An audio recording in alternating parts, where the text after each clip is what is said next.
got out of the army, had my discharge papers, and I had to get a job, right?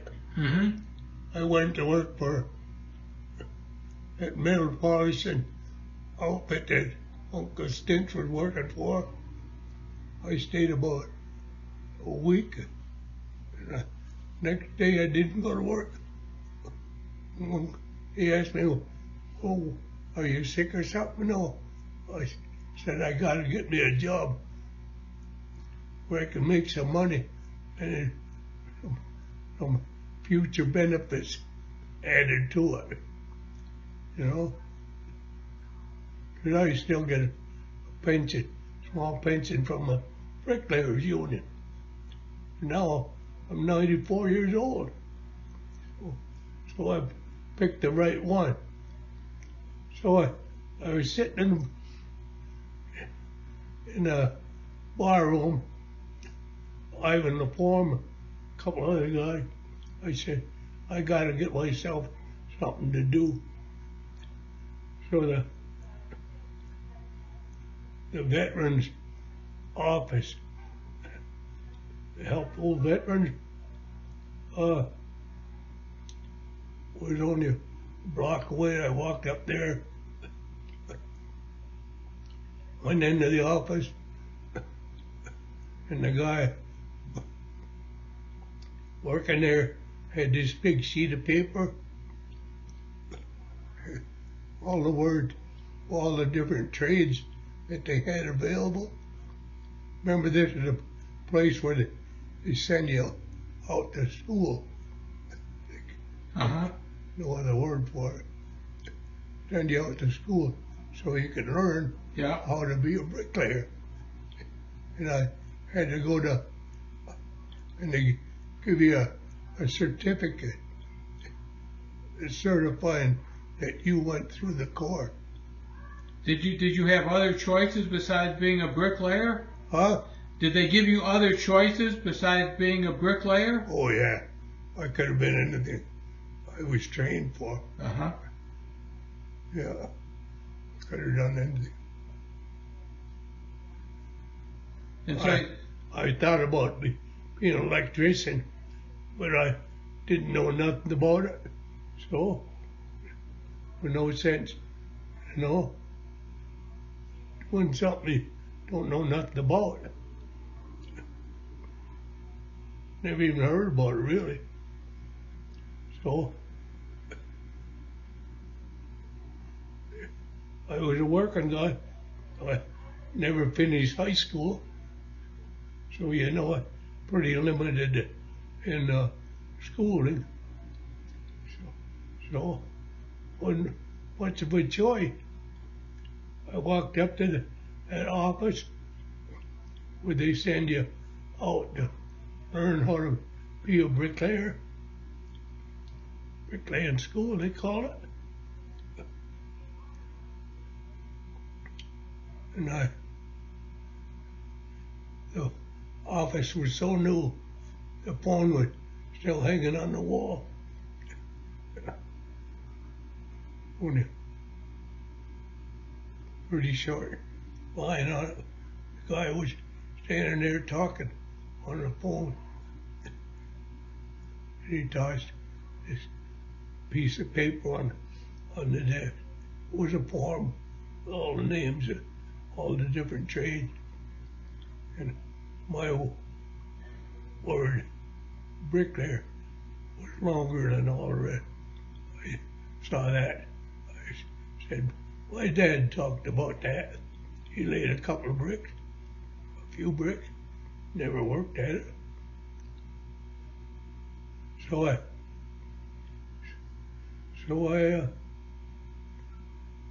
said, well, send me on this bricklaying course.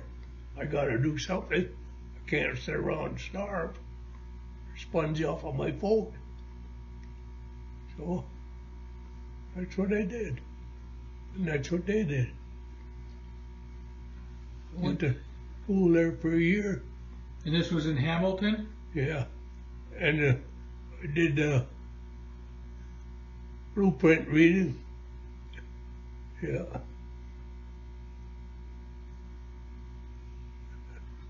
Yeah. And so then you worked in Hamilton, huh? Yeah. Oh yeah.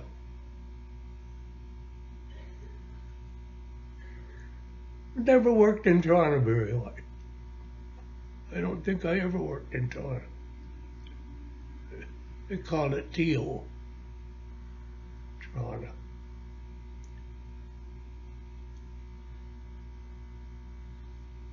And so how did you meet Lil? Oh, I went to a dance. They had music in big hall, dance halls. And I saw this nice looking redhead standing there. I asked her to dance with me. She did. 8 months or so later we were married. Yeah. And so did you guys always live in Hamilton, or did you go back to the res? I had a big 2-story house on the res, you know. Oh, went back to the res for not very long. I don't wait. I don't think we even went back to the res. Stayed in Hamilton. Yeah. Somebody said that you worked on the council house in Hagersville. That you worked in the council house to do some repairs or build it or something. Oh, out on the res. Yeah. Yeah. It was the old council hall. It's still there. So what did you do? The west, I'm a bricklayer, remember? Yeah. So the west side of the building, half of it fell down. You know, the footing went out from under it.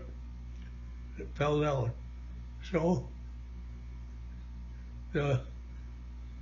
I was on the council at the time, and you were not supposed to get a job like that.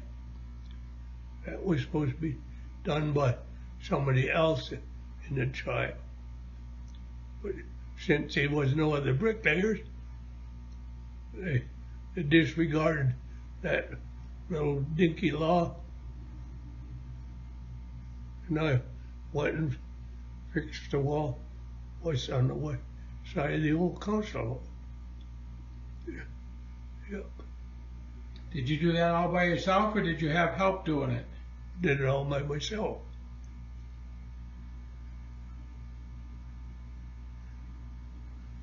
You get help. They don't know what they're doing. There's things to do when you're a bricklayer, you know. So it's easier to do it by yourself than it is to get somebody to train somebody to help you. Ain't much of a training. So how did you end up in Buffalo? Oh, money. I don't know how much of money was paid in Hamilton. Not much. In Buffalo was about twice as much. Now do you know the answer? Yeah, money. Yeah. Follow the money. Yeah. Yeah. So when did you move to Buffalo? Do you remember the day or the date? I was 36 years old.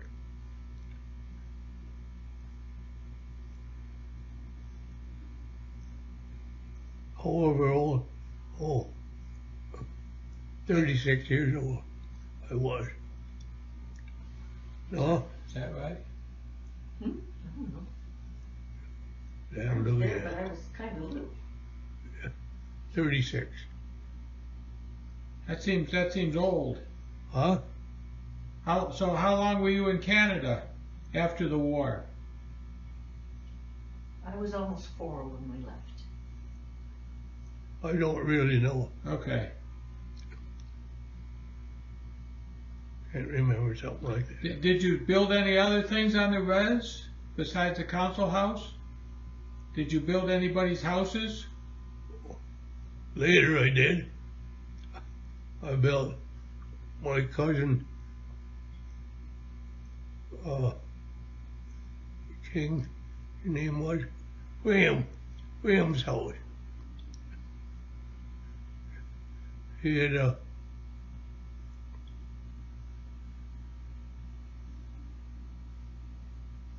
long time ago, John.